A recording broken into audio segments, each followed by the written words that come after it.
son appartement en France, la location saisonnière de courte durée devient de plus en plus réglementée. Quelles sont les démarches à effectuer pour la mise en location de son logement? La location saisonnière a de quoi séduire.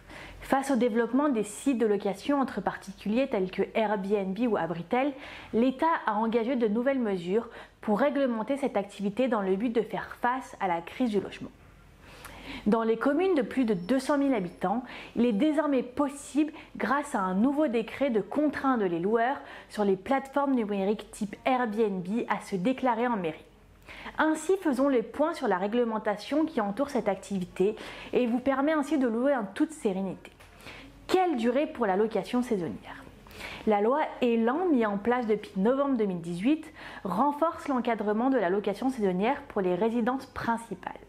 La location de courte durée d'une résidence principale entière est limitée à 120 jours par année civile et les plateformes de mise en location doivent veiller au respect de cette durée maximale.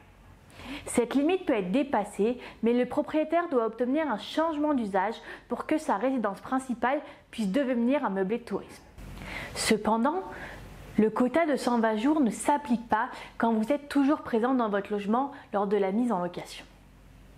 Par exemple, si vous avez la possibilité de ne louer qu'une chambre de votre résidence principale, aucune journée ne sera décomptée. Les résidences secondaires ne sont quant à elles pas limitées à 120 jours par an.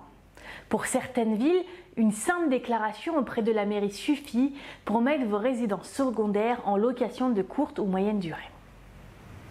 Dans d'autres, une demande d'autorisation de changement d'usage auprès de la mairie est nécessaire. Cette obligation s'applique notamment aux villes de plus de 200 000 habitants, dont Paris, ainsi qu'aux villes situées en zone tendue comme Saint-Malo ou Lyon. Certaines municipalités, à l'instar de Paris et de Nice, vous imposent par exemple une compensation, autrement dit de racheter une commercialité pour effectuer ce changement. Enfin, attention! Si votre bien, résidence principale ou secondaire, se situe dans une copropriété, vous devrez vous assurer que le règlement de l'immeuble n'interdit pas le meublé touristique.